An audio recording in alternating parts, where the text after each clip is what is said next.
पागलाना सवाल लग रहा है ये कि भाई पंखा बंद है, फील करो हवा आ रही है। तो पता चला कि माइंड से आप जो सिग्नल देंगे बॉडी को, बॉडी वैसी ही फील करेगी। ORIC जी जी, वो क्या काम करती है एग्जैक्टली, और वो इनोवेशन एंड ट्रेडिंग ये सब, इसका पूरा आप जरा डिटेल में बताएं। कह रहे कि नहीं वो रजिस्टर्ड पाकिस्तान में नहीं करा रहे, वो LLC चल रही है, वो बाहर रजिस्टर्ड मतलब कर रहे हैं। फॉर्मेशन ऑफ कंपनी का ग्राफ जो है वो कराची का कम हो रहा है और हम ये जानना चाहते हैं वजह क्या है। जितने भी अकेडमियाँ हैं वो कहती हैं कि हमारे बच्चे बहुत अच्छे हैं, इंडस्ट्री लेवल के हैं। इंडस्ट्री कहती है कि एक वहाँ से बच्चे अच्छे नहीं आ रहे हैं। प्रोडक्ट रिसर्च कर ली, देख लिया और अपनी इंडस्ट्री को वहां तक पहुंचा दिया। वो यहाँ से प्रॉब्लम लेकर गए, उन्होंने बना दिया। हमारे हर त्योहार का जो प्रोडक्ट है सेलिब्रेशन को चाइना से आता है। सारे स्किल्ड पे जो स्टूडेंट भी हैं, सीनियर्स भी हैं, जूनियर्स भी हैं, उनको क्या रिकमेंड करेंगे किस स्किल को सीखे ताकि थोड़ी अर्निंग हो जाए? सबको नौजवानी चाहिए, चाहे आर्मी में भर्ती होना है, 16 साल का लड़का चाहिए। अल्लाह ताला को भी जो है जवानी की इबादत पसंद है। अस्सलाम वालेकुम रियाज भाई, कैसे हैं आप? वालेकुम अस्सलाम तहसीन इस्लाम साहब, कैसे हैं आप? बहुत बहुत शुक्रिया, माशाल्लाह बहुत ज़बरदस्त सेटअप है आपका और आपको तो फॉलो करते हैं, देखते हैं, बड़े ज़बरदस्त टॉपिक्स पे आप जो है प्रोग्राम्स कर रहे हैं, पॉडकास्ट कर रहे हैं। ख़ास तौर पे आपका जो 100 स्किल के ऊपर जो आपने पॉडकास्ट किया और काफ़ी फ़ायदा हुआ व्यूअर्स को हमारे, तो कॉन्ग्रेचुलेशंस फॉर दिस के 100 व्यूअर्स स्किल्स पे आपने ये काम किया। नहीं, बहुत आपके साथ बैठ के ही बड़ी खुशी हुई। बड़ा हम 2-3 दफ़ा हमारी रिजेक्शन भी हुई, लेकिन फाइनली आज हम बैठ भी गए।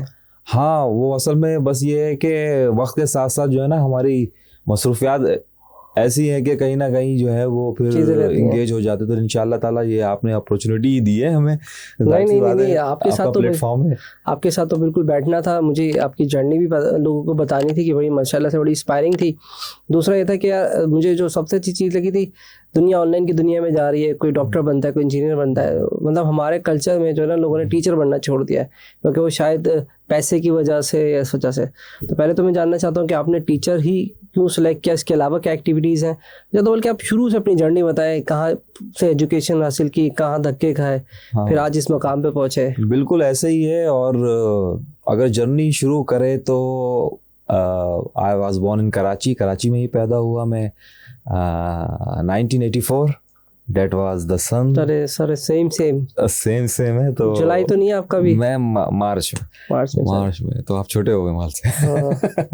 तो 1984 से जर्नी स्टार्ट हुई। जैसे कि नॉर्मली होता है कि स्कूलिंग शुरू हुई। स्कूलिंग में ये था, हमारी वालदा ने बड़ी एफर्ट की कि शुरू में बहुत सारी चीज़ें से आजकल जैसे कि बच्चे जो हैं वो नर्सरी KP1 KP2 वगैरह ये सारी चीज़ें मैंने घर में पढ़ ली। तो at the age of 4 school join कर लिया। और हमारा स्कूल है scholar secondary school, English medium, sector 11.5 में था, औरंगी टाउन में।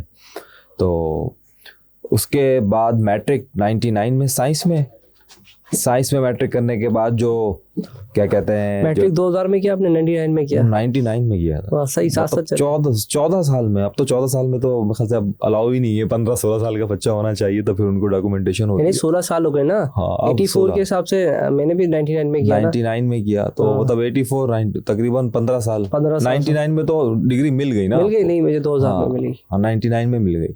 तो 99 में पास आउट हो गए क्या कहते हैं स्कूल से। अच्छा, स्कूल में फिर कॉलेज में एडमिशन में आपको पता है कि 6 महीने का जो है वो एक आता है जिसमें एडमिशन प्रोसेस वगैरह ये वो। तो जहन में था, पतले दुबले से तो फिर बॉडी बिल्डिंग स्टार्ट की, फिर आगे जरने के लिए इंग्लिश लैंग्वेज स्टार्ट किया। हमारे जो बड़े भाई थे वो काफ़ी मोटिवेशन हमें देते थे और काफ़ी उन्होंने जो है उनका एक किरदार रहा है हमारी परवरिश में भी, वालदा का भी। तो 1990 में जब आई वाज 5 या 6 ईयर्स ओल्ड तो मेरे वालिद साहब का इंतकाल हो गया था। तो वो एक तरीके से फैमिली के लिए एक हार्ड टाइम या टफ टाइम हम कह सकते हैं, जब आपके घर के एक मेन पिलर्स जो हैं वो ना हो। तो मैं छोटा था, तो बहरहाल अल्लाह ताला बेहतर है और हर मददगार है, तो वो चीज़ें चलती रहीं। तो उसमें ये रहा कि ये जो गैप होता है, अक्सर जो बच्चे जो हैं वो मैट्रिक से इंटर की तरफ आते हैं, तो एक मोटिवेशन ये थी भाई की तरफ से कि भाई पर टाइम वेस्ट नहीं करना है, किसी ना किसी चीज़ में एंगेज कर दो इसको। तो बॉडी बिल्डिंग और इंग्लिश लैंग्वेज। फिर साथ में नया कंप्यूटर आया था, तो विंडोज़ डॉस वगैरह सीखना होता था, उसके लिए भी लग गए भाई ये भी कुछ करना है। तो फिर इंटरमीडिएट फेडरल उर्दू यूनिवर्सिटी में एडमिशन हुआ। इतनी ज़्यादा नॉलेज नहीं थी हमें, जिसने जो कहा हम ठीक है ओके करवा के यहाँ पे फेडरल उर्दू यूनिवर्सिटी से इंटरमीडिएट किया। फिर हमने कहा कि यार अब इंटरमीडिएट करने के बाद NID वगैरह में जो है वो टेस्ट वगैरह दिए इंजीनियरिंग के लिए, तो उसमें सिविल में था तो हमने लिया नहीं, हमें आइडिया नहीं था कि ये ज़माना अब सिविल का चल रहा है। तो फिर हमने BSc DJ कॉलेज से किया। तो DJ कॉलेज से फ़खरिया बात ये है कि डॉक्टर अब्दुल कदीर का भी BSc DJ कॉलेज से था, और जो हम 2003 में जो है तकरीबन BSc हम लोग कर चुके थे। तो एक वक्त ऐसा आया कि डॉक्टर अब्दुल कदीर साहब भी DJ में आए, स्पॉन्सर किया करते थे, उनकी एक तकरीर सुनते थे, तो उनके पीछे खड़े होकर तस्वीरें खिंचाना बड़ी इंस्पायरिंग थी। और डॉक्टर अब्दुल कदीर खान साहब एटम बम का जो है मतलब तजुर्बा और वो सारी चीज़ें, तो एक हीरो के साथ, और वो वहाँ के अलुमनाई थे। तो BSc के बाद फिर कराची यूनिवर्सिटी का सफ़र हुआ, तो अप्लाइड फिज़िक्स में एडमिशन लिया हमने, MSc अप्लाइड फिज़िक्स में, वहाँ पे स्टडी की। लेकिन दरमियान में हमने थोड़ा जॉब शुरू किया वतीन टेलीकॉम में as a sales executive SME corporate sector. अच्छा, साथ साथ क्या चीज़ चल रही थी, टीचिंग चल रही थी, होम ट्यूशंस, कोचिंग सेंटर में पढ़ाना, क्योंकि उस ज़माने में जो था कि अर्निंग रिसोर्सेज क्या हो, मतलब आप लड़कों के लिए तो होता है कि कुछ ना कुछ पॉकेट मनी निकालनी है, आपने करना है कुछ ना कुछ। तो ये एक बड़ा आसान सा रिसोर्स था कि भाई आप ट्यूशन्स पढ़ाएं। होम ट्यूशन्स में अच्छे पैसे मिल जाते थे एरिया वाइज, मतलब जिस तरीके से डायनामिक्स है कराची की, वो तो एक मार्केट है ये भी कि कहाँ ज़्यादा पैसा मिलेगा कहाँ कम मिलेगा, सब मिल जाते थे। तो जिस तरीके की पढ़ाई थी तो उस हवाले से जो है यूनिवर्सिटी से जो है वो बच्चों को पढ़ाते हुए फिर और कोचिंग सेंटर ज्वाइन किया। कोचिंग सेंटर चलाए भी, बहुत ऑर्गेनाइजिंग में भी रहे। तो फिर उसके बाद जो है जब हमने जॉब शुरू की तो हमें आइडिया हुआ, जब वतीन टेलीकॉम में इंडस्ट्री सर्च कर ली, वहाँ पे सेल्स एग्जीक्यूटिव की जॉब थी, और फिर पता चला बड़े CEO वगैरह से मिलना होता था, कंपनी के हेड से, क्योंकि डिसीजन मेकर जो होता है जो पैसे देगा, मिसाल के तौर पर आप किसी भी प्रोडक्ट को लेके जाएंगे मार्केट में, तो चाहे वो IT की प्रोडक्ट हो तो IT का हेड मिलके उसकी इंस्पेक्शन तो कर लेगा, लेकिन जो असल मतलब उसके हाथ में पावर नहीं है कि वो 1000 रुपये का भी चेक लिख दे, वो है CEO या मालिक या MD जिसके हाथ में डिसीजन मेकिंग, तो उनसे मिलना। तो वहाँ से जो एक स्किल सीखी कि कन्विंस करना, और फिर गार्ड से लेके CEO तक का सफ़र है विदाउट लीड। अभी तो लीड जनरेशन बड़ी आसान हो गई है, AI का दौर है, बहुत सारे प्लेटफॉर्म ऐसे मिल गए हैं आपको कि आप आराम से जो है मतलब डाटा कलेक्ट कर सकते हैं, ये कर सकते हैं, और सेल्स में टारगेट होता है। अच्छा, और उसमें आपने जो 3 बजे रिपोर्टिंग करनी है अपने मैनेजर को, और एक मंथली टारगेट है वो मीट करना है। तो इसमें ये होता है कि भाई डिसीजन मेकिंग से मिला तो बड़ा आइडिया हुआ। मैंने कहा कि यार ये तो कराची में इतनी खूबसूरत इंडस्ट्रीज़ हैं, बहुत ज़बरदस्त किस्म के जो हैं वो ऑफिसेज हैं, चिल माहौल है, लेकिन every city is a hot seat, कि भाई ये IT का डायरेक्टर तो है लेकिन इसके पास डिसीजन मेकिंग नहीं। तो वहाँ से माइंड चेंज हुआ कि मुझे भाई बिजनेस करना, MBA करूँगा मैं सीखूंगा कि ये होता क्या है। तो MBA मैंने किया, फिर MBA के बाद फिर फर्दर स्टडी करने के लिए मैंने MS मैनेजमेंट साइंस में किया, और फिर मैं लेक्चरर में आ गया। अच्छा, साथ साथ पढ़ाना तो चल रहा था, ये 20 साल का था कि एक मैट्रिक से ही कुछ ना कुछ करने के लिए वो चीज़ें चल रही थी, लेकिन हर्डल्स ये आ रही थी कि भाई सिर्फ पढ़ाने से तो काम चल रहा नहीं है, यानी कि आपके अंदर एक माशरे में सर्वाइव करने के लिए जो है जो चीज़ें चाहिए, लोगों से मुलाकातें करनी है, सोशलाइजेशन करना है, अपने आप को अपडेट रखना है, उस ज़माने से जैसे अपडेट रखा। तो दरमियान में ये जो टाइम पीरियड था इंटरमीडिएट वाला, तो वहाँ पे हमने एक बहुत ज़बरदस्त इंग्लिश लैंग्वेज सेंटर था, द लिंग्विस्टिक सेंटर, उसका बड़ा अहम किरदार रहा है। सैयद सर अफजाल हुसैन उसके आज भी है शायद, तो आज भी है। स्पोर्ट कॉम्प्लेक्स नाज़ाबाद में आगे शुरू हुआ था, पाक कॉलोनी में भी है। तो वो 2.5 साल की जो ब्रिटिश लैंग्वेज वहाँ पे सीखी, बाकायदा टीचिंग किस तरह करते हो वो सीखा, मोटिवेशनल चीज़ें क्या होती हैं, पब्लिक स्पीकिंग क्या होती है, स्पीचेस क्या होती हैं, फिर NLP सीखा, न्यूरो लिंग्विस्टिक प्रोग्रामिंग, जो आज जिसका जो है दौर है। यानी कि आपने कैसे माइंड साइंस, सब कॉन्शियस, सुपर कॉन्शियस, ये तो हमें बाकायदा, और वो एज चल रही थी मेरी 16-17 साल, उस वक्त ये काम हो रहे थे। 2001 की बात है ये, कि हम जो है मुख्तलिफ सेशंस कर रहे थे कि आप आंखें बंद करें, रेड करना है, ब्लू करना है, ग्रीन करना है। इसी तरीके से आप खामोश बैठे हुए हैं, एक साहब वहाँ पे बैठे हुए हैं, उनको मेंटली मैसेज देना है, कैसे आपकी तरफ मुतवज्जा हो जाए, मुराकबा कैसे करें, मेडिटेशन कैसे करें। फिर बहुत ही हॉट माहौल है, आप फील करेंगे आपको कूल लग रहा है। मतलब घर पे जब मैं आता तो कहते अब क्या हो गया, पागलाना सवाल लग रहा है ये कि भाई पंखा बंद है, फील करो हवा आ रही है। तो पता चला कि माइंड से आप जो सिग्नल देंगे बॉडी को, बॉडी वैसी ही फील करेगी। तो पता चला कि अगर आपने अपने माइंड पे कंट्रोल कर लिया ना, तो माइंड ऐसी चीज़ें आपको बॉडी की इस तरफ लेकर आ जाएगी। तो ये बड़ा अच्छा हमें एक तरबियत गाह मिल गई लैंग्वेज सेंटर से, जहाँ से हमने ये चीज़ सीखा और हमारे अंदर कॉन्फिडेंस है, हम काउंसलिंग में चले गए। तो बहरहाल ये सारी स्ट्रगल ये सब करने के बाद जो है वो बाकायदा जो है यूनिवर्सिटी में जो है वो एज अ लेक्चरर, फिर थीसिस सुपरवाइज़र, फिर मुख्तलिफ एडमिन्स के वर्क, मुख्तलिफ डिपार्टमेंट में काम करके स्टूडेंट से मिलना। फिर यूनिवर्सिटी में ऐसा होता है कि 4 जनरेशन आपके सामने होती हैं। तो एक मोस्ट जूनियर क्लास, जिसे कि इंटरमीडिएट के बाद यूनिवर्सिटी, वो स्टूडेंट अलग है 18 साल के। फिर जो पास आउट होने वाले हैं वो 24 के हो गए। अच्छा, MBA वाली जो क्लास होती थी जिसको मैं पढ़ा रहा था, तो उसमें कुछ स्टूडेंट ऐसे होते थे कि जो मार्केट से होते थे, जिनको डिग्री चाहिए होती थी, GMA मैनेजर है, वो 40 के या 35 के ऊपर है, उनका माइंडसेट कुछ और है। एक है जो करियर बना रहे हैं, दूसरे अपने करियर में पहुंचे हुए, तीसरे वो जो है वो आगे का सोच रहे हैं, वो स्विचिंग का सोच रहे हैं।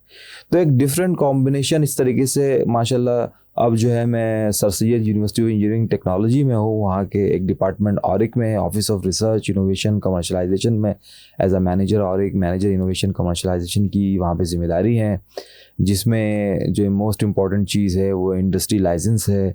और रिसर्च के हवाले से, प्रोडक्ट डेवलपमेंट के हवाले से यूनिवर्सिटीज़ का एक हब है कराची में, और पूरे पाकिस्तान में 256 के करीब रजिस्टर्ड यूनिवर्सिटीज़ हैं। उनको इंगेज करना, उनकी परफॉर्मेंस में जो है वो ये सारी चीज़ें जो है वो चल रही हैं। तो अल्हम्दुलिल्लाह जहाँ टफ़ टाइम मिला, बेरोज़गारी भी रही, लेकिन हर चीज़ सीखने को मिलती है। अगर आप बेरोज़गार नहीं होंगे तो आपको जॉब की अहमियत नहीं समझ में आती। तो और फिर अपना काम भी शुरू किया था। मुझे याद है कि स्कूल के ज़माने में जो है वो हमने एक दिन जो है वो कार्ड सेलिंग भी स्टार्ट की थी। मतलब पहला एंटरप्रेन्योर हो गया था मैं। तो 8 क्लास में तो जो गीत कार्ड्स मिलते थे, तो उसमें भी इन्वेंशन कर दी थी हमने। आपको याद होगा उस ज़माने में बड़े खूबसूरत कार्ड्स आते थे, जिसके अंदर कुछ खोलते थे तो कुछ बना हुआ होता था। तो कभी साउंड भी आते थे, साउंड्स वाले, ये वाले वो वाले, तो वो महंगे 50-60 के आते थे। तो वो काम करने से ये अंदाज़ा हुआ कि रियाज साहब, असल चीज़ जो है वो लोगों का एतमाद हासिल करना है। लोग आप पे एतमाद कर रहे हैं, आपसे प्रोडक्ट ले रहे हैं, तो इसका मतलब है कि आपको अपने अंदर क्वालिटी कैरेक्टर रखना है, तो लोग एतमाद हासिल करें। और ये कामयाबी है, क्योंकि वो बचपना था, लेकिन वो चीज़ आगे चलती रही, तो फिर इंसान की शख्सियत में जो है वो आता रहा। साथ साथ बहुत अच्छे असातिज़ा गुजरे जिनसे मुस्तफ़ीद हुए। घर की में भी माहौल पढ़ाई का था, इसका था। तो 7 साल की उम्र में जो हमारे यहाँ जो अमूमन हम लोग मुस्लिम फैमिलीज किया जो होता है कि भाई कुरान शरीफ की तालीम जो है वो 7 इयर्स में माशाल्लाह वो हो गई थी। तो दोनों तरफ से जो है मामलात चल रहे थे, तो आगे ज़िंदगी जो है वो गुजरती गई। अब ये है कि माशाल्लाह इस पोजीशंस में आ गए हैं कि अब नौजवानों को मोटिवेट करना और उनको बताना उनकी करियर काउंसलिंग में, उनको आगे बढ़ाने में। और फिर जो हमारे जो चैलेंजेस आ गए हैं ख़ासतौर पर एजुकेशन सेंटर में या यूनिवर्सिटी में, और इस तरीके से जो अब हम आगे की बात कर रहे हैं कि इनोवेशंस की बात कर रहे हैं, कि मिसाल के तौर पर हो रहा क्या है कि इंडस्ट्री जो है वो सारे प्रोडक्ट्स या मशीनरी बाहर से लेके आ रही है। ये मेरा सवाल भी था आपसे। हाँ, ये मेरा ये सवाल था कि अक्सर हमने देखा है कि जितने भी एकेडमियाँ हैं वो कहती हैं कि हमारे बच्चे बहुत अच्छे हैं, इंडस्ट्री लेवल के हैं। इंडस्ट्री कहती है कि एक वहाँ से बच्चे अच्छे नहीं आ रहे, हमें ट्रेन करके जाएगा ना। दूसरा, यूनिवर्सिटी के अंदर एक और सवाल है, ORIC जी वो क्या काम करती है एग्जैक्टली, और वो इनोवेशन एंड ट्रेडिंग ये सब, इसका पूरा आप ज़रा डिटेल में बताएं कि है सिलसिला क्या। हाँ, असल में पहले होता था कि यूनिवर्सिटीज़ में बच्चे आ रहे हैं, टीचर पढ़ा रहे हैं और पास आउट होके चले जा रहे हैं, और अपने ही तरीक़ों से जो है वो जॉब वगैरह हासिल कर रहे हैं। HEC की एक बॉडी है, office of research innovation and commercialisation, और ये 2013-14 से इन्होंने इंट्रोड्यूस करा दिया था कि यूनिवर्सिटी में एक ऐसा डिपार्टमेंट होना चाहिए जो कि यूनिवर्सिटी में जो हो रही है, जो भी पढ़ाई हो रही है, उसका आउटपुट क्या आ रहा है, और ये डिपार्टमेंट जो है बाकायदा फिर इंडस्ट्री से के साथ मिलकर इंडस्ट्री की रिक्वायरमेंट को देखकर जो है वो यूनिवर्सिटी को फैसिलिटेट करेगा। अब यूनिवर्सिटी को फैसिलिटेट मतलब क्या? यूनिवर्सिटी को फैसिलिटेशन का मतलब है यूनिवर्सिटी की फैकल्टी को फैसिलिटेट करेगा। यूनिवर्सिटी के फर्दर जितने डिपार्टमेंट्स हैं, चाहे वो नॉन टीचिंग डिपार्टमेंट्स हो या टीचिंग डिपार्टमेंट्स हो, मिसाल के तौर पर जैसे हमारी इंजीनियरिंग यूनिवर्सिटी है, sir Syed university of engineering technology है, इसमें मुख्तलिफ डिपार्टमेंट्स हैं, आर्किटेक्चर है, सिविल इंजीनियरिंग है, बायोमेडिकल इंजीनियरिंग है, इसी तरीके से जो है हमारे पास सॉफ्टवेयर इंजीनियरिंग है, इलेक्ट्रिकल इंजीनियरिंग है, इलेक्ट्रॉनिक्स इंजीनियरिंग हो रही है, फिर अप्लाइड साइंसेस के डिपार्टमेंट्स है, जैसे कि आजकल के दौर के लिहाज से BS आर्टिफिशियल इंटेलिजेंस में हो रहा है, BS डाटा साइंस में हो रहा है, कंप्यूटर साइंस में हो रहा है, IT हो रहा है, फिर BS टेक्नोलॉजी प्रोग्राम है, AI में BS हो रहा है, AI टेक्नोलॉजी प्रोग्राम में भी हो रहा है कि टेक्नोलॉजी में AI कैसे लेकर आए, तो ये प्रैक्टिकल इसमें प्रोग्राम्स हो रहे हैं। और मेंटल हेल्थ के हवाले से हमारे पास जो वेलनेस सेंटर है, इसी तरीके से हमारा और एक डिपार्टमेंट है office of research innovation commercialisation, वो जो है इन सब डिपार्टमेंट्स को फैसिलिटेट करता है। अच्छा, अब हो गया क्या कि अब टीचर्स जो हैं या फैकल्टी मेंबर या यूनिवर्सिटी लेवल में ही होता है कि वो R&D का वर्क करते हैं, रिसर्च एंड डेवलपमेंट का वर्क करते हैं, जिससे ही नई चीज़ें मार्केट में आती हैं। अच्छा, बाहर ममालिक में जो यूनिवर्सिटीज़ हैं, जैसे कि वेल नोन यूनिवर्सिटीज़ हैं, ऑक्सफोर्ड है, हार्वर्ड है, इसी तरीके से मिशिगन यूनिवर्सिटीज़ है, ऑस्ट्रेलिया की यूनिवर्सिटीज़ है, तो यूनिवर्सिटीज़ बेसिकली एक आइडिया जनरेशन एक प्लेटफॉर्म होती हैं जहाँ पे आइडिया जनरेशन होता है, जहाँ पे एक आइडिया से आप उसका प्रोडक्ट का प्रोटोटाइप बना लेते हैं और प्रोटोटाइप इंडस्ट्री में लेके जाते हैं, इंडस्ट्री उस चीज़ को अडॉप्ट करती है और वो मार्केट में फैला देती है उस चीज़ को, और उसके जो फ़ायदे इंडस्ट्रीज़ को होते हैं उसका पोर्शन आपको शेयर करती है। दूसरा बात, वो पेटेंट करने के बाद इंडस्ट्री जो भी आपकी रॉयल्टी या इसमें जो भी आपका कमीशन है या जो भी अग्रीमेंट में तय हुआ है वो 3% 2% यूनिवर्सिटी को मिल रहा होता है। तो यूनिवर्सिटी का बाहर अर्निंग रिसोर्स ये होता है, फीस नहीं होती है।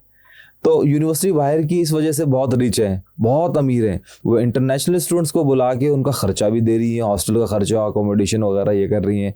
बड़े बड़े रिसर्च सेंटर से उसके इक्विपमेंट्स इतने महंगे महंगे होते हैं, करोड़ों रुपीस के इक्विपमेंट्स होते हैं, टेस्टिंग होती है।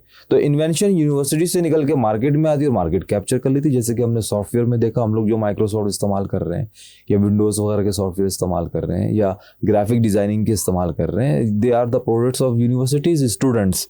वो मार्केट में कमर्शलाइज हो गई और बड़ा फ़ायदा हुआ। तो हम ये कल्चर जो है वो पाकिस्तान की गवर्नमेंट सोच रही है, जिस तरह हमारी जो हायर एजुकेशन कमीशन है फेडरल, और ख़ास तौर पे हमारी जो सिंध की जो हायर एजुकेशन कमीशन है, ये फैसिलिटेट कर रही है कि भाई अब यूनिवर्सिटी अपनी प्रोडक्ट्स को मार्केट में लाए। अब यूनिवर्सिटी क्या करे, मतलब R&D करना है, काम वो करना है जिसमें मार्केट की डिमांड हो। तो हम लोग मार्केट से पूछते हैं, इंडस्ट्री में जाते हैं कि आप हमें प्रॉब्लम दीजिए भाई। जैसे आपकी इंडस्ट्री है टेक्सटाइल या एम्ब्रॉयडरी, आप जो काम कर रहे हैं, आप कह रहे हैं कि यार ये मेरा काम तो चल रहा है लेकिन मैं इसमें फर्दर एफिशिएंसी चाहता हूँ, फर्दर स्पीड चाहता हूँ, क्वालिटी चाहता हूँ, मुझे ऐसा सोल्यूशन दो कि मेरी एफिशिएंसी भी बढ़ जाए और मेरी कॉस्ट भी कम हो जाए। तो ये आप हमें प्रॉब्लम देते तो हम फैकल्टी को देते कि भाई सोचो, इसमें रिजल्ट निकालो, आपने जो इतनी स्टडी की है उसके मुताबिक आप कोई हल निकाले। वो हल प्रोपोज करते हैं हम इंडस्ट्री को, क्योंकि ये एक रिसर्च का काम है। इंडस्ट्री को पता है कि इस आइडिया को मैं बिजनेस में कैसे जनरेट कर सकता हूँ। ये यूनिवर्सिटी इसमें पीछे है क्योंकि वो अभी फैकल्टी वो बिजनेस माइंड नहीं लेकर आई है। तो अभी कुछ फैकल्टीज माशाल्लाह से अब तो हमने भी ये कर दिया है कि भाई फैकल्टी भी पहले इंडस्ट्री में कुछ साल गुजारे ताकि वो जो गैप है बिटवीन इंडस्ट्री एकेडमी वो भी पता चले और जो इंडस्ट्रियल प्रॉब्लम है वो लेकर आए। तो रिसर्च एंड डेवलपमेंट पहले ऐसे होती थी, पहले HEC ने कहा कि भाई आप जो है वो रिसर्च करें, तो रिसर्च पेपर पब्लिश होते हैं बाकायदा जर्नल्स में, मुख्तलिफ जर्नल्स है, टेक्सटाइल की भी जर्नल्स है, आर्टिफिशियल के जर्नल्स है, इंजीनियरिंग के मुख्तलिफ शोबों के जर्नल्स में आप अपना मुकालमा, अपनी थाट्स को वो करते हैं, पब्लिश करते हैं। उसी जर्नल्स को पढ़कर इंडस्ट्री वाले जो है देखते हैं कि कौन सी प्रोडक्ट बन सकती है, वो प्रोडक्ट बनाते हैं।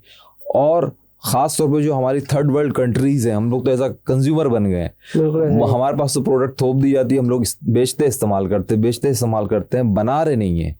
यानी कि हमारे यहाँ मैन्युफैक्चरिंग नहीं है। अगर मैन्युफैक्चरिंग है, जैसे कि अगर हम पाकिस्तान की बात कर लें, जो हमारी जो बड़ी फील्ड है टेक्सटाइल इंडस्ट्रीज़ है, फार्मास्यूटिकल इंडस्ट्रीज कराची में बहुत ज़्यादा हैं, या फूड एंड साइंस की इंडस्ट्रीज़ है। तो हम लोग भी तो मैन्युफैक्चर हो गए ना एक तरीके से, बायर्स आते हैं, डिमांड लेते हैं, उनकी डिमांड पूरे करते हैं और इसी में ही खुश हैं। R&D नहीं है।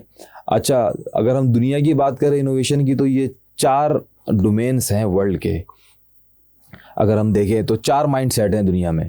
एक माइंडसेट है इनोवेशन का, जो इनोवेशन करती है, जिद्दत लाती है। एक माइंडसेट है जो इनोवेशन खरीदती है।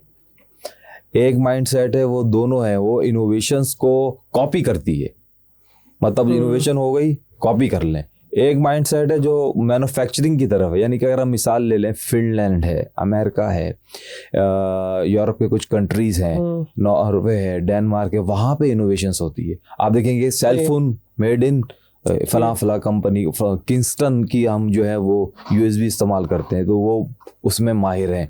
इसी तरीके से कुछ लिथियम बैटरी में ताइवान, जापान की लिथियम बैटरी ज़बरदस्त माहिर हैं।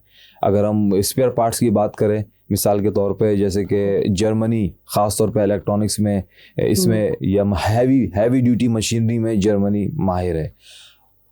चाइना जो है वो इनोवेशन भी कर रही, कॉपी भी करती है। ये कॉपी बना देती है फौरन, यानी कि हमें आइडिया हम लेके, अगर कॉपीराइट लेके ले लिया, हमने कॉपीराइट ले ली उससे, या पेटेंट उनका हासिल करके उनको फीस दे दी, अब हम इसको कॉपी पेस्ट कर देंगे। तो वो एक ये वाली सोच है जो कॉपी कर देती है। तो हमारे पास, जिस तरह हमारे पास पाकिस्तान में भी, कराची में भी 3 किस्म के आ रहे हैं, A quality, B quality, copy. क्यों? हमारी परचेजिंग पावर ही नहीं है वो कि हम एक क्वालिटी को वो कर सके। नॉर्मल लोगों की, जो 98% हमारी पॉपुलेशन की जो है, वो जाहिर सी बात है इतनी रिसोर्सेज नहीं है उनके पास, या परचेजिंग पावर इतनी कम है, मिडिल क्लास लोग ज़्यादा हैं। तो ये हो रहा क्या है, मतलब जितनी भी जो यूनिवर्सिटी एजुकेशन का जो पर्पस या मकसद जो आ रहा है ना, वो कोई ना कोई प्रोडक्ट की सूरत में इसका यूसेज सामने आ रहा है। तो इसी तरीके से जो हमारी जो कंट्री है, हम अभी इनोवेशंस की तरफ, कुछ हमारे नौजवान, हम जानते हैं कि उनके अंदर बहुत टैलेंट है, लेकिन गवर्नमेंट की ऐसी पॉलिसीज ही नहीं है कि जो हमारे इनोवेशन की तरफ हम काम कर सके। मिसाल के तौर पर अगर आप अपना काम भी कर रहे हैं, तो आप रेगुलेटरीज में जानते हैं कि आपको कितने हर्डल्स आ रहे हैं, आपके टैक्सेस ज़्यादा हैं, ड्यूटीज़ ज़्यादा हैं, या फर्दर इतने सारे डिपार्टमेंट आ जाते हैं कि आप छुप के अपना स्टार्टअप करते हैं। 8-10 साल तक तो बता ही नहीं कि मैं काम कर रहा हूँ या अपना काम कर रहा हूँ। जैसे बताएंगे तो 10 किस्म की ऑर्गेनाइजेशन आ जाती है, तो सपोर्टिव नहीं है। हमारे पास गाड़ियाँ इतनी महंगी मिल रही हैं, लेकिन कहीं है ड्यूटी फ्री है। टेक्सटाइल चली गई है हमारी, बांग्लादेश में चली गई है, वहाँ पे उनको अच्छी अपॉर्चुनिटीज़ मिल रही हैं, तो टैक्स में उनको सूटेबल है। जिस तरह कतर है, वहाँ पे वो कर रहे हैं। तो ये सारी चीज़ें, ये जो इकोनॉमिकल मसाइल हैं, या इसमें जो आएगा, ये सारा यूनिवर्सिटीज़ का काम है, क्योंकि यहाँ पे माइंड बैठा हुआ है, PhD फैकल्टीज़ बैठी हुई है, जिन्होंने रिसर्च की, दुनिया के बारे में पढ़ा, दुनिया की डायनामिक्स को समझा, लोगों का कल्चर समझा, उनके पास ये सारा डाटा आता है। तो यही हम और एक डिपार्टमेंट रिकमेंड करते हैं इंडस्ट्री को कि हमारी आप जो है एक्सपर्टीज़ को उसका फ़ायदा उठाइए। तो हम जो कोलैबोरेशन इंडस्ट्री से कर रहे होते हैं, जिस तरह ऑरिक में हमारे कुछ बहुत सारे फंक्शंस हैं, जिसमें मेन फंक्शन जो है हमारा वो R&D का, रिसर्च एंड डेवलपमेंट का है, रिसर्च एक्सीलेंस का है। दूसरा इनोवेशन एंड कमर्शलाइजेशन का है। मिसाल के तौर पर एक रिसर्च है, लेकिन एक थ्योरेटिकल रिसर्च है। थ्योरेटिकल रिसर्च का मतलब है कि आपने जो है लॉ पेश कर दिया, लेकिन वो एक कमर्शलाइज नहीं है। एक रिसर्च है, जैसे इंजीनियरिंग की, आप कोई पुर्जा भी बना लेते हैं मैकेनिकल, या प्रोडक्ट बना लेते हैं, एक सॉफ्टवेयर बना लेते हैं, तो वो कमर्शियल कर सकते हैं, आप बेच सकते हो उसको, उससे फ़ायदा उठा सकते हैं। तो अब हम मोटिवेट कर रहे हैं अपने फैकल्टी को कि देखिए, आप जो रिसर्च करें वो उस टॉपिक पे करें जो कि कमर्शलाइज हो सके। अच्छा, कमर्शलाइजेशन के लिए क्या ज़रूरी है कि उसको एक रजिस्टर्ड करना होगा। अगर आपका सॉफ्टवेयर है तो वो कॉपीराइट उसका हासिल करना होगा, IPO से, इंटेलेक्चुअल प्रॉपर्टी ऑर्गेनाइजेशन से पेटेंट कराना होगा अगर आपकी पेटेंटेबल चीज़ है। तो ये सारे काम जो है वो ऑरिक कर रहा होता है। फिर इनोवेशन, कमर्शलाइजेशन के लिए ज़रूरी है कि आप इंडस्ट्री से आपके लाइसेंस बड़े अच्छे हो। अब हमें ये देखना है कि भाई हमारे पास तो आइडिया यूनिवर्सिटी का, यूनिवर्सिटी इंजीनियरिंग है, तो वहाँ पे जो है वो फाइनल ईयर प्रोजेक्ट्स मिलते हैं बच्चों को बनाने के लिए। वो फाइनल ईयर प्रोजेक्ट्स हम कह रहे होते हैं कि इंडस्ट्री उनको या तो फंड कर दे, उनके आइडिया को ले, या तो वो आप अपना आइडिया दे कि अपने आइडिया के मुताबिक स्टूडेंट को फाइनल ईयर प्रोजेक्ट दे, और वो फाइनल ईयर प्रोजेक्ट का प्रोडक्ट जो बने उसमें जो खर्चा आए फंडिंग भी उनको करे और अपनी एक्सपर्टीज भी फैसिलिटीज़ करे, और उसको कमर्शलाइजेशन में जो है आप इस्तेमाल कर ले। जैसे कि हमने देखा कि सिस्टम लिमिटेड एक कंपनी, उन्होंने अपना इंक्यूबेशन सेंटर बनाया, कुछ लैब्स डेडिकेटेड होती हैं कराची यूनिवर्सिटी में, मुख्तलिफ डिपार्टमेंट्स हैं, जेनेटिक्स के हैं, HEJ रिसर्च सेंटर है, ये डोनेशंस पे हैं, मतलब कि फंडेड है, लेगेसी है। तो बहुत बड़े बड़े इदारे जो हैं वो अपना आउटसोर्स करती है R&D का डिपार्टमेंट। जैसे टेक्सटाइल है, उनका भी एक छोटा R&D का डिपार्टमेंट होता है, वो फाइबर्स पे R&D ज़्यादा करते हैं कि किस टाइप का धागा हो, क्या क्वालिटी हो, कितने सूत का हो, जो उसकी डायनामिक्स से आप ज़्यादा बेहतर जानते हैं। तो वो उसी हिसाब से वो उनको पता है कि ये एक मार्केट चाइना की है, यूरोप की है, इनको ये कपड़ा, ये थ्रेड का कॉटन ज़्यादा पसंद है, ये मार्केट को यहाँ पे ये चलेगा, इस मार्केट में ये कलर कॉम्बिनेशन ज़्यादा सूट करता है, ये अफ्रीकन मार्केट है, वो लोग कलर बहुत ज़्यादा शौकीन होते हैं कलरफुल, और दूसरे जो यूरोपियन उनको डिसेंट कलर चाहिए होता है। तो ये भी एक आपका रिसर्च है, जिसके बाद जो है आप आइडिया लगा के जो है अपनी प्रोडक्ट लाइन सेट करते हैं। तो कंज्यूमर बिहेवियर को आप समझ जाते हैं कि कंज्यूमर बिहेवियर क्या है, जिसके मुताबिक हमने जो है प्रोडक्ट बना रही। तो साइंटिफिक रिसर्च में ये होता है कि आप साइंटिफिक इक्विपमेंट्स बनाते हैं।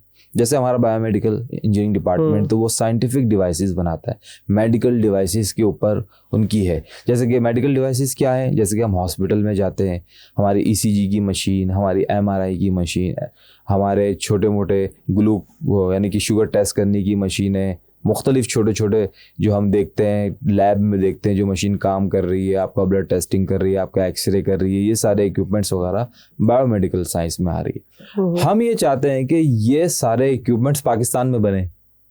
वो जो एक बहुत बड़ा थ्रेड है हमारे लिए, वजह यह है कि बाहर से आते तो टैक्स लगता है, डॉलर में आते इतने महंगे मिलते हैं। अब वो महंगे मिलते हैं तो उसको मेंटेन करने के लिए भी आप जो है इंडस्ट्री जो है वो उसके पैसे चार्ज करती है, लेकिन आखिरी में ये सारे पैसे किससे निकाले जाते हैं? पेशेंट से निकाले जाते हैं, आवाम से निकाले जाते हैं, तो उनको इलाज महंगा पड़ता है। ये सारी सिचुएशन है। तो यूनिवर्सिटी का यहाँ पे रोल होता है कि वो वही चीज़ बनाए, लो कॉस्ट कर दे। मतलब एक मार्केट से आप एक मशीन उठा रहे हैं मिसाल के तौर पर 50 लाख की, वही मशीन अगर यहाँ पे 5 लाख की बन जाए, क्या ज़बरदस्त हो जाए, उसी क्वालिटी का हो जाए। तो यही इंडस्ट्रियल प्रॉब्लम जो है हम लोग जाते हैं सर्च करते हैं। तो इसमें जो हमें एक R&D, हम आप इंडस्ट्री को कह रहे हैं कि देखिए अब हमें कोलैबोरेटिव प्रोजेक्ट दिए। मिसाल के तौर पर एक इंडस्ट्री एक्सपर्ट है, जिस तरह एंग्रो में हम गए, Engro polymers and chemical industry ने हमें बुलाया, तो हम लोग गए, तो उन्होंने मुख्तलिफ प्रोजेक्ट्स अपने बताए कि हम इसमें काम कर रहे हैं, हमारी ये प्रोडक्ट्स है, हमारी ये मशीनरी लाइन है, प्रोडक्ट लाइन है। तो हमारे पास एक डिपार्टमेंट है इलेक्ट्रॉनिक्स का, वो IoT सोल्यूशन, क्या कहते हैं, इंटरनेट ऑफ थिंग की डिवाइसेस बनाती है। वो आपके मशीन की एफिशिएंसी, कारकर्दगी को बढ़ा देगी। हम ये कहते हैं हम ये प्रोजेक्ट देते हैं। डिफेंस से बात हुई, अभी हम लोग मुख्तलिफ पाकिस्तान मैरीन के साथ भी हमारा एक प्रोजेक्ट चल रहा है, जिसमें हम समंदर के अंदर एक व्हीकल टाइप की चीज़ जाए, सर्वे करे, थोड़ा सा जो है वो डाटा लेकर आए। इसी तरीके से security exchange commission of Pakistan से ने हमें एक रिसर्च दिया है। वो ये कह रहे हैं कि भाई कि क्या वजह है कि कंपनी फॉर्मेशन कम हो रही है। तो हमने security exchange commission of Pakistan के जो कराची के जो CRO हैं, रजिस्ट्रार साहब हैं, उनका नाम है सिडनी परेरा साहब जो हैं, और वो यहाँ के रजिस्ट्रार हैं। तो हमें प्रोजेक्ट मिला है, हम इस पे काम कर रहे, प्रपोजल तैयार कर रहे हैं कि वो कह रहे हैं, हमने कहा कि भाई इतनी सारी इंडस्ट्री तो बन रही है, स्टूडेंट जो है वो कंप्यूटर साइंस के, सॉफ्टवेयर के तो ज़बरदस्त किस्म का स्टार्टअप निकल रहा है। कह रहे हैं कि नहीं, वो रजिस्टर्ड पाकिस्तान में नहीं करा रहे हैं, वो LLC चल रही है, वो बाहर रजिस्टर्ड मतलब कर रहे हैं। फॉर्मेशन ऑफ कंपनी का ग्राफ जो है वो कराची का कम हो रहा है, और हम ये जानना चाहते हैं वजह क्या है। तो हमारे पास अब 3 माइंडसेट आ गए कि हमें जो डाटा कलेक्ट करना है, एक तो इंडस्ट्रियल लोगों से करना है, जो CEO कंपनीज हैं वो क्यों नहीं फर्दर इंडस्ट्री लगा रही। दूसरा, जो नए स्टार्टअप लड़के आए हैं जो स्टार्टअप अपना कर रहे हैं, वो क्यों नहीं आराम से रजिस्टर्ड करा रहे, क्योंकि स्टार्टअप तो हो रहे, रजिस्टर्ड कोई नहीं करा रहा, कंपनी रजिस्टर्ड नहीं करा रहे, काम चल रहा है, पैसे आ रहे हैं। और तीसरा, जो यूथ है, जो 64% पाकिस्तान का यूथ है, कराची इतनी बड़ी आबादी तकरीबन 5 करोड़ से ऊपर होगी, बता रहे नहीं है हम लोग लेकिन हर जगह है माशाल्लाह जी यूथ है, इनका माइंडसेट क्या है। और इंडस्ट्री नहीं लगेगी तो जॉब क्रिएशन कैसे होगी? तो एंटरप्रेन्योरशिप के तरफ भी जो है वो लाना है। तो इनोवेशन का मतलब ही ये है कि हम अपनी जो है इनोवेशन करें, नए नए प्रोडक्ट खुद बनाएं, खुद बेचें। जैसे कि चाइना की डोमेस्टिक इंडस्ट्री है, हर घर अपना प्रोडक्ट बना रही है। और अभी आपने देखा कि एशिया का ITCN का एशिया का एग्जीबिशन लगा, तो बाकायदा वो अपनी प्रोडक्ट को एग्जीबिशन में लेकर आए, कराची खुद आए। वो हमारी भी बात हुई, हम लोग भी दोस्तों के साथ गए, तो हमने तो ऑफर किया कि भाई हम आपकी प्रोडक्ट कराची में बेचेंगे। कि ठीक है, डन, कमीशन ओके, तो बिजनेस मार लिया हमने। लेकिन मसला सारा ये था कि उनका माल तो करोड़ों का कंटेनर भर के लेना है, तो उसके लिए हमें इन्वेस्टर चाहिए कि हमारे इन्वेस्टर मदद कर दे, पैसे से हम ये सेटिंग कर लें। लेकिन बेचेंगे किसको? बेचेंगे किसको? कस्टमर कौन है? पता चला कि नहीं भाई, वो तो माल तो महंगा पड़ जाएगा यहाँ पे। और यहाँ जो पहले ही जेंट बेचे हुए एक कंपनी थी चाइनीज की, हमारे दोस्त भी साथ थे उसमें, तो वो क्या बेच रहे थे कि स्टील की पाइप्स और एल्बो वगैरह थे उनके, यानी कि जो प्लम्बर्स से रिलेटेड जो सैनिटरी के जो थे, वो उनसे बड़ी अच्छी खातून से बात हो गई, वो अग्री थी। लेकिन जब हमने रेट का पता किया यहाँ के उसको, तो मैंने बोला यार ये तो यहाँ पे तो मसला हो जाएगा, इस रेट का बिकेगा नहीं। तो दुनिया तो हमें एज अ मार्केट के लिहाज से देख रही है। यही बात हमारे बच्चों को, नौजवानों को समझ में नहीं आ रही कि आप इतने मार्केट में बैठे हुए हो, लेकिन आप चलें, सही है, अल्लाह पाक ने आपको ज़िंदगी दी है, आप पूरी दुनिया घूमें, एक ज़िंदगी है, हर कंट्री में जाएं, घूमें, सीखें, लर्निंग के लिए जाएं, पढ़ने के लिए जाएं, कारोबार के लिए जाएं। लेकिन जो आपकी जो पेरेंट कंट्री है, आपकी जो क्या कहते हैं, पाकिस्तान जो आपको जो मुल्क है, आपकी अपनी कंट्री है, तो उसमें जो अपॉर्चुनिटीज जो दुनिया देख रही है, हमारी आबादी को दुनिया देख रही है। इंडिया की मार्केट है 1.25 अरब की आबादी, वो तो मार्केट है ना, कि आप एक प्रोडक्ट भी बना लें।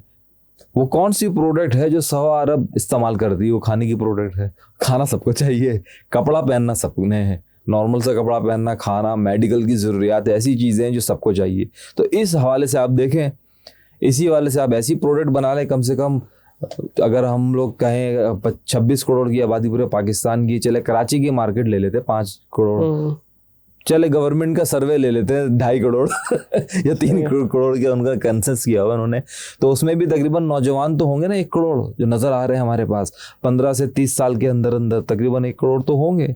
तो उनकी क्या ज़रूरियात है? वो जो मार्केट 1 करोड़ की है, 1 करोड़ बंदा अगर आपकी 1 रुपये भी प्रॉफिट दे रहा है, तो उसके लिए वो प्रोडक्ट तलाश करके वो बनाए। तो हमारे यहाँ हम फैकल्टी को कह रहे हैं कि आप रिसर्च जो है, आप थोड़ा सा वो बर्डन समझते हैं, लेकिन बर्डन नहीं है। बेसिकली हम ये देख रहे हैं कि आप खुद अर्निंग करें, आप खुद, आपकी अगर एक प्रोडक्ट भी दुनिया में वायरल हो गई, एक इन्वेंशन, एक आइडिया भी वायरल हो गया, तो आप तो समझ जाएं, आप तो अरबपति लखपति हो जाएंगे और कितने लोगों का फ़ायदा हो जाएगा।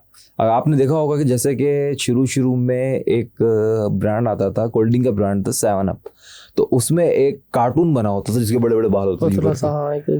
वो जो कार्टून का जो डिज़ाइन क्रिएटिव था, उसका पेटेंट करोड़ों में गया है। फिर बाद में जो पेप्सी का जो लोगो चेंज हुआ, बॉल की तरह हुआ, ये जो सिर्फ लोगो, आप कुछ नहीं करें, आप बड़ी ऑर्गेनाइजेशंस को आइडिया दें। मिसाल के तौर पर पाकिस्तानी शैम्पू कंपनी है, उनका आप प्रोडक्ट डिज़ाइन मांगते हैं, वो चेंज कर दें, उसको आपके पैसे मिलेंगे, वो पेटेंट हो जाएगा, उनको आपको पार्टनर बन जाएंगे आप। तो that is a creative idea. जो आर्किटेक्चर के लोग हैं, आप इसमें बिल्डिंग्स में जाएं, कुछ ऐसा डेवलप कर ले। अब आप देखें, पहले पुराने ज़माने के घर बनते थे 120 गज में, कैसे थे? अब वही 120 गज की डिज़ाइनिंग, अंदर के स्पेस मैनेजमेंट, खूबसूरत लॉन वॉन सब कुछ करके फ्रंट कितना अच्छा बना लेते हैं। तकरीबन पैसा ज़्यादा नहीं लगता है, लेकिन आइडिया के ऊपर इतनी खूबसूरत चीज़ कर देते हैं, जैसे कटिंग वटिंग कर लेते हैं, तो वो उस पर काम होता है। इसी तरीके से हमारे जो इंजीनियरिंग जो लोग हैं, उनका एक बहुत ज़्यादा काम है, और एक उनको सपोर्ट करता है, और एक क्या करता है कि इंडस्ट्री से जाके प्रॉब्लम लेकर आता है, बता देता है। फिर दुनिया भर में रिसर्च सेंटर्स हैं, रिसर्च होती है, जैसे कि हमारे बड़े बड़े इदारे, स्पार्को एक कंपनी है, उस स्पेस में रिसर्च कर रहे हैं, वो चाइना के साथ मिलके हमने सैटेलाइट भेज चुके हैं, एक रिसर्च डेवलपमेंट है, एक फर्दर रिसर्च कर रहे होते, सोशल साइंस पे रिसर्च कर रहे होते। इसी तरह PSCISR है, PCSIR है, केमिकल रिसर्च में है, मुख्तलिफ रिसर्च के इदारे हैं। हमारा जो ब्यूरो ऑफ स्टेटिस्टिक्स है, जो कि मरदमशुमारी का इदारा है, उसके पास तो ऐसा डाटा है कि आप समझ जाए कि आपके घर के, मतलब अगर आप सिर्फ ये बता देंगे कि मेरे घर में फ्रिज है, एक सवाल का जवाब देंगे आप, आपके घर में फ्रिज है? हाँ, मेरे घर में फ्रिज है, वो समझ जाएंगे कि आपकी तनख्वाह जो 60,000 से ऊपर है। आपके ये भी होंगे, यानी कि एक सवाल का जवाब देंगे और 20 सवाल के आपने जवाब दे दिए। तो इस टाइप की कंसेंसस करते हैं जो दुनिया बाहर के लोग आके हमारे इलाकों के बारे में इतना अच्छा जानती है, हमारे कल्चर के बारे में इतना अच्छा जानती है, वो ये बता देगी कि ये इस एरिया में इस कल्चर या इस माइंडसेट के लोग रहते हैं, उसके मुताबिक वो मार्केटिंग स्ट्रेटजी बनाते हैं। ऐसा ही है। हमने शुरू में देखा था कि चाइनीज गली गली में घूम रहे हैं, हर ऐसे ऐसे इलाकों में जा रहे हैं, मतलब जहां हम लोग अमूमन नहीं जा रहे होते या थोड़ा सा वो महसूस कर रहे होते कि यार यहाँ पे हम लोग एहतियात करनी चाहिए, लेकिन वो जाके उन्होंने प्रोडक्ट रिसर्च कर ली, देख लिया और अपनी इंडस्ट्री को वहां तक पहुंचा दिया। वो यहाँ से प्रॉब्लम लेकर गए, उन्होंने बना दिया। हमारे हर त्यौहार का जो प्रोडक्ट है सेलिब्रेशन का, वो चाइना से आता है। उनको ये गर्ज नहीं है कि वो होली का त्यौहार हो या अभी जिस तरह के 12 रबी अव्वल का आ जाएगा तो लाइटें हमारी चाइना की, सारी हमारी मेड इन पाकिस्तान की झालरें हो जाती हैं कम से कम, अगर रोशनी हम कर रहे हैं इस टाइप का कर रहे हैं। मतलब पाकिस्तान का झंडा भी बना के दे रहे हैं, झंडा भी दे रहे हैं, मतलब वो कोई इंडस्ट्री छोड़ ले नहीं है, बच्चों के खिलौनों से लेकर सब कुछ लेकर। तो हम ये कह रहे हैं कि नौजवान अब जो है अपनी स्टार्टअप करके एक इन्हीं चीज़ों को आप खुद तैयार करें, तलाश करें, ये करें। तो हमारा और एक HEC का बॉडी है जो पूरी यूनिवर्सिटी में है, जो कि रिसर्च इनोवेशन कमर्शलाइजेशंस के ऊपर काम कर रहा है। इनोवेशन कमर्शलाइजेशंस में थोड़ा काम कम है, रिसर्च पे ज़्यादा। कुछ बड़ी यूनिवर्सिटीज़ हैं जैसे कि फैसलाबाद एग्रीकल्चर यूनिवर्सिटीज़ हैं, वो एग्रीकल्चर को बहुत ज़्यादा कमर्शलाइज कर रही हैं। इसी तरीके से टंडो जाम में हमारी सिंध की एग्रीकल्चर यूनिवर्सिटीज़ है, एग्रीकल्चर लैंड है, उनको पता ही है जड़ी बूटियाँ इनको कमर्शलाइज करना, बाहर भेजना, ये करना।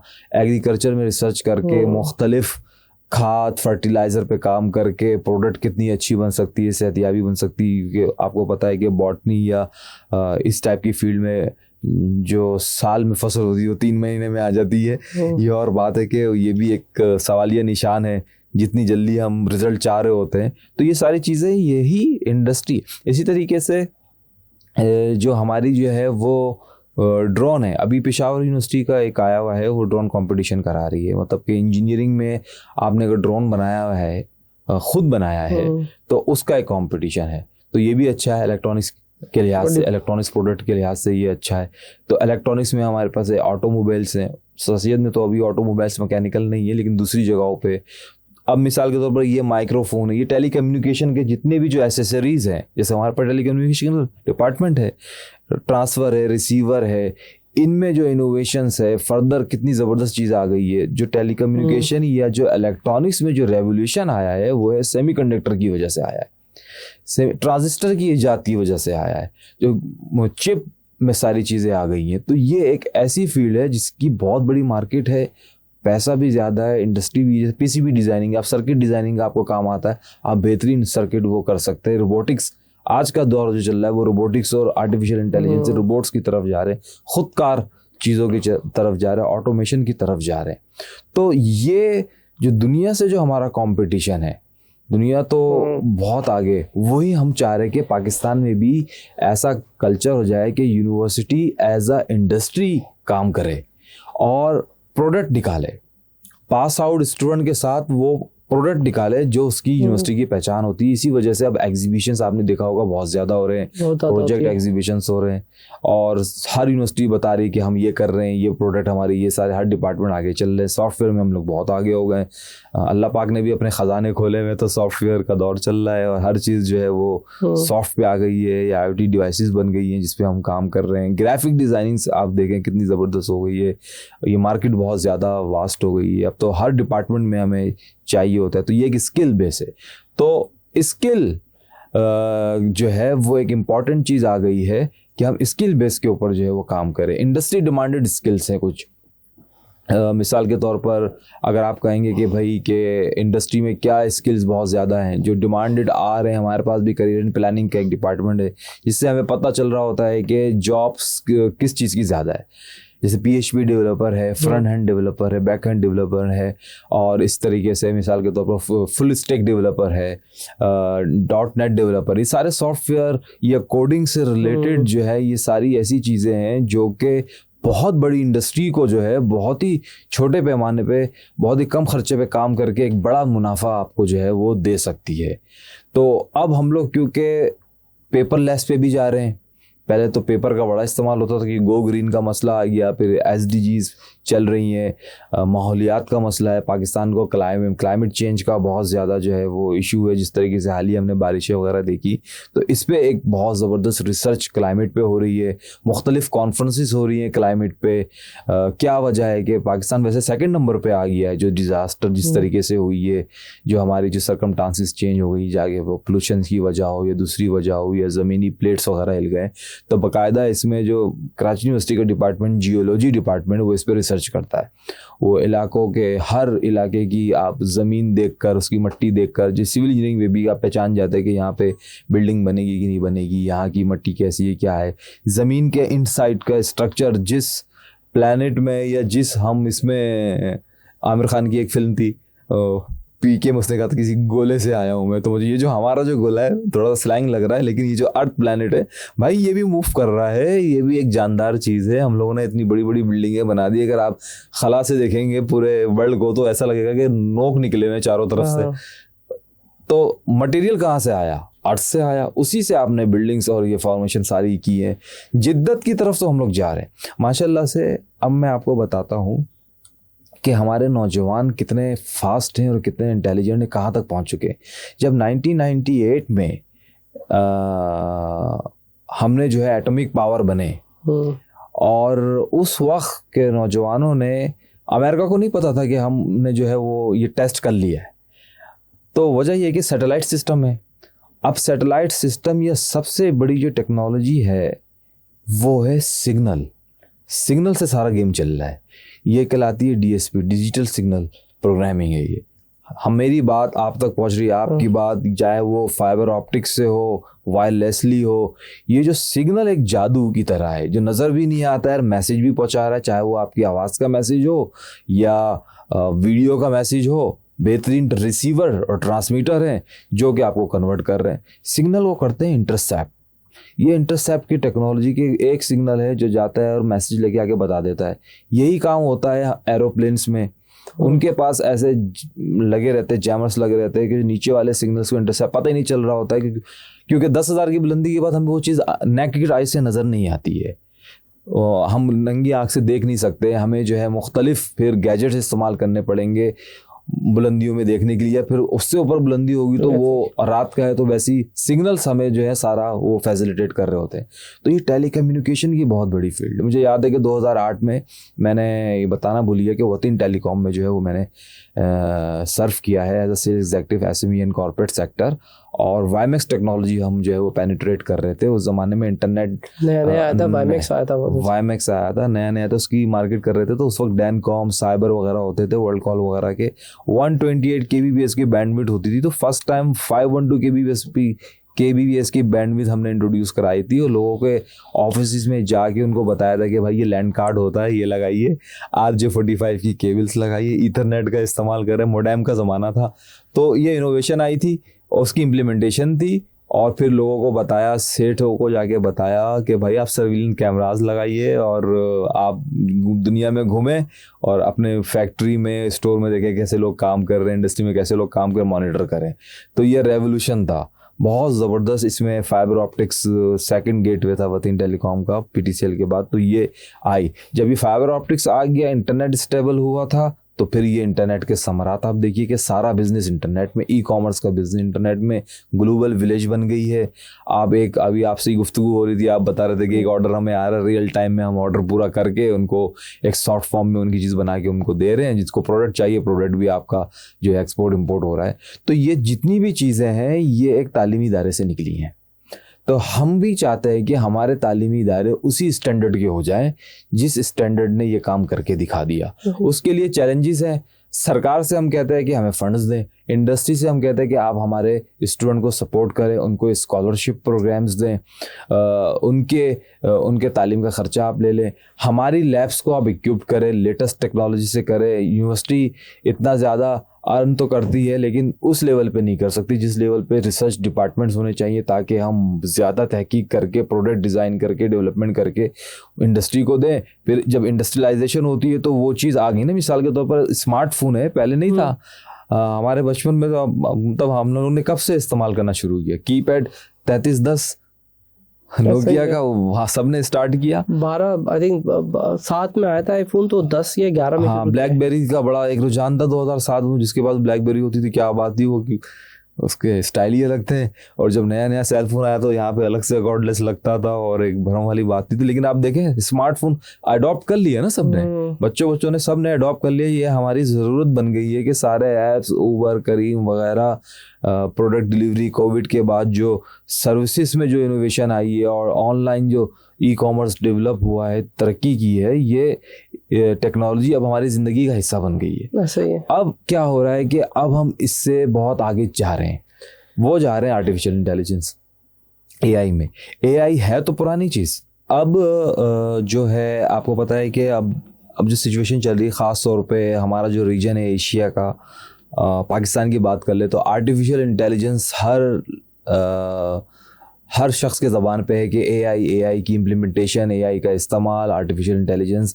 तो ये इसमें ये है कि हाँ, अब हमारी जो मशीनरी, एआई आर्टिफिशियल इंटेलिजेंस क्या है, एक मसनूई ज़हानत, यानी कि एक ऐसी ज़हानत है जो कि हमारे इंस्ट्रक्शन पे काम करे और ख़ुद काम करे, खुद करे, खुद समझे, खुद डिसीजन बनाए। तो अमूमन जो एआई मशीन जो दुनिया में इस्तेमाल हो रही है, रोबोटिक्स में इस्तेमाल हो रही हैं, अगर आप इसको देखें, एक तो हम एआई मशीन्स पे ले आते हैं कि हमने इंस्ट्रक्शन दी और कुछ प्रोसेस बताए, पीएलसी के ज़रिए से काम करा के उस पर जो है वो लोग काम करी। लेकिन जो दूसरी जो एआई आगे चल के जो जाएगी, वो लर्निंग कर रही है, दुनिया का डाटा है, इसके पीछे होता है डाटा। जैसे कि आपने चैट जीपीटी से, ओपन एआई से सवाल किया, उसने हर सर्वर से जाके वो डाटा कलेक्ट किया, समराइज किया, आपके मुताबिक जवाब बना के, नोट्स बना के दे दिया।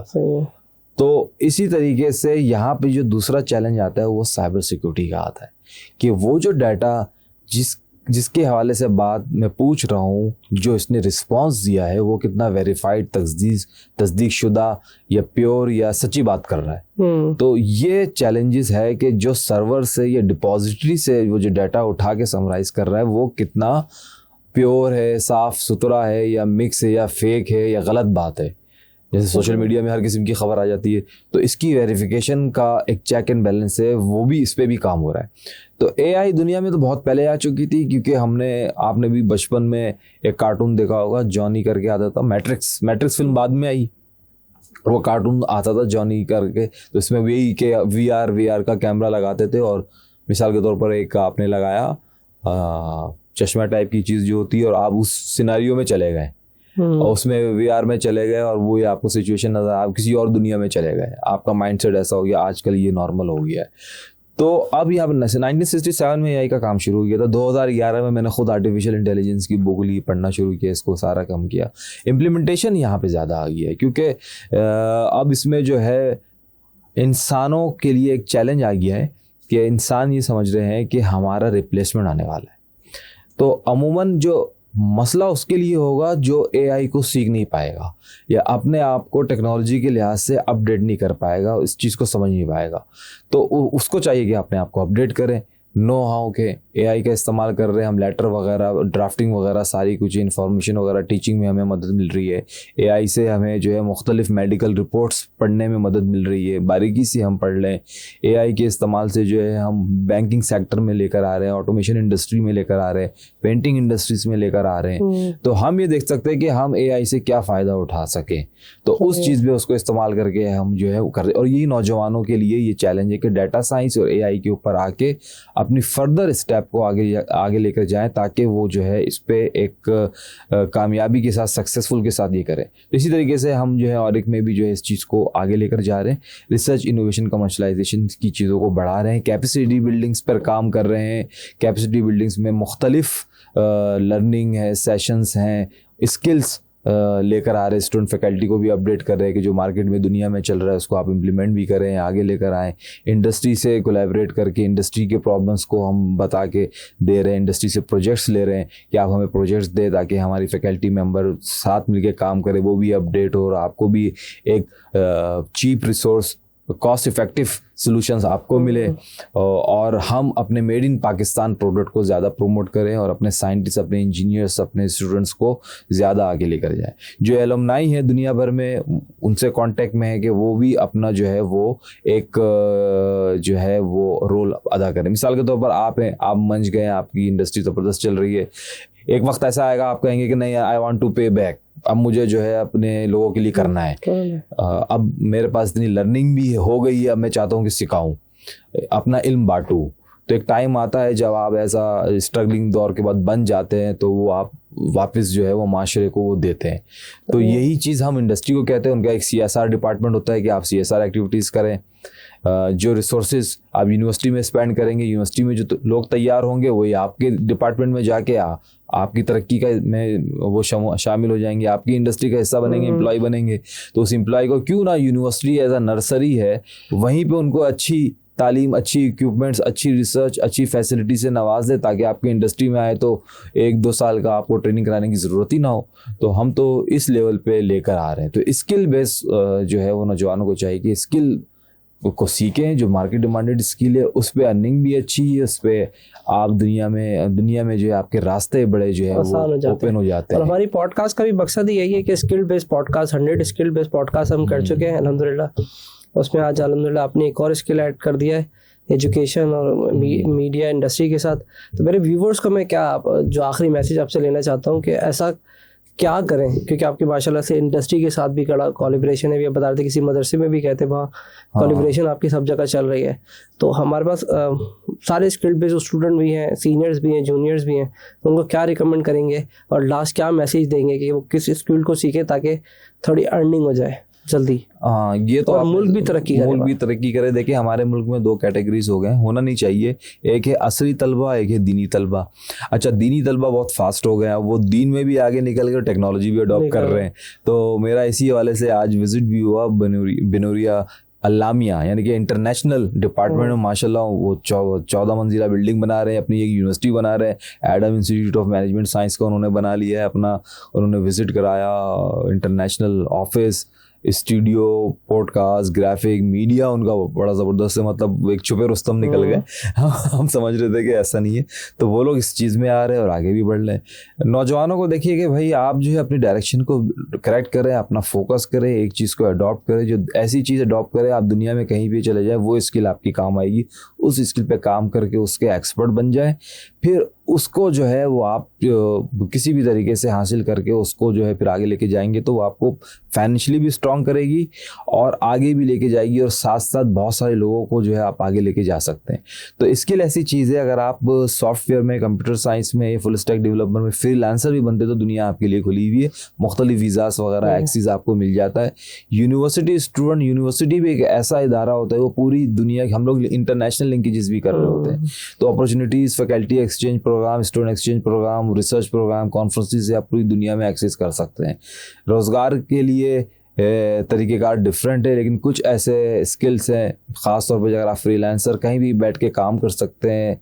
एक स्किल ऐसी है जिसको लोग मोटिवेट नहीं करते, लेकिन वो सबसे अहम स्किल वो है सेल्स की स्किल। आपके पास कुछ भी आ जाए, आपको बेचना आता है।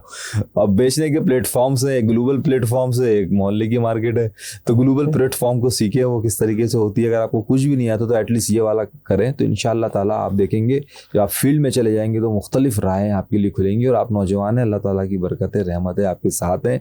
और इसके साथ साथ आप अपनी ज़िंदगी के आखिरत के बारे में भी ज़रूर सोचिए कि दुनिया तो आखिरत की खेती है, तो हमें अपनी दुनिया को भी अच्छा करना है और अपनी आखिरत को भी अच्छा करना है। तो इसके बारे में भी सोचना है और अपनी हिस्ट्री को जानने की कोशिश कीजिए। जितने भी हीरोज़ गुजरे हैं, चाहे वो हमारे इस्लामिक से रिलेट हो या दुनिया से रिलेट हो, उनकी स्ट्रगल नौजवानी में ही रही है। उन्होंने अपनी नौजवानी को ही, नौजवान वाली उम्र को ही कहीं खपाया है। और सबको नौजवानी चाहिए, चाहे आर्मी में भर्ती होना है, 16 साल का लड़का चाहिए। अल्लाह ताला को भी जो है जवानी की इबादत पसंद है। तो इस जवानी के ऊपर सवाल भी होगा आपसे, कब्र में भी, हश्र में भी सवाल होंगे कि भाई तुमने इल्म दिया था, उसका इस्तेमाल क्या किया, जवानी दी थी, ये उम्र का आपने कैसे गुजारी। तो और ये जवानी शैतान आपके पीछे भी लगेगा। तो टाइम मैनेजमेंट बहुत ज़रूरी है। अपना फोकस बनाइए, टाइम मैनेजमेंट के ऊपर काम कीजिए, अपना एक एम बना के चलें। जल्दबाजी कंपटीशन, कंस्ट्रक्टिव कंपटीशन में जल्दबाजी करें, सीखने में आप जल्दबाजी करें, हाँ मतलब कि कंस्ट्रक्टिव कंपटीशन में आगे बढ़ें। बाकी हर उम्र का ग्रेस है, ऐसा नहीं समझे कि मैं 20 साल में 50 साल वाला काम करूँगा, कर सकते हैं करें, नो प्रॉब्लम, दुनिया आपके लिए खुली हुई है।